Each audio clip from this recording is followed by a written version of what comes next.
kama nitakufa kwa sababu ya kupigania haki ya watu wa Tarime. Tunawajengea mpaka vituo vya polisi kwa pesa zetu, halafu wanatuua. Na hata wakiniua mimi, songeni mbele kutafuta haki.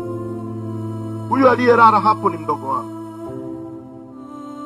ameuawa kinyama, ameuawa akiwa amefungwa pingu kwa nyuma. Ukimwona mwili wake mpaka mikono inaonesha alama za pingu hapo alipo sasa hivi. Ina maana pingu zilikaza kweli kweli, akiwa katika harakati labda za kujaribu kujitetea. Hawezi kufanya kitu, sasa umefungwa na unauawa. Unaona, polisi alipomaliza akamwambia akimbie, ili anapokimbia na zile pingu ampige risasi, aseme alikimbia kituo cha polisi. Hata wa Afrika Kusini hawakutendewa hivyo, makaburu hawakuwahi kutendea watu weusi. Leo yanafanyika Tanzania. Na mimi nataka niwahakikishie wananchi wa Tarime mliokuja kwa hofu hapa, sitarudi nyuma.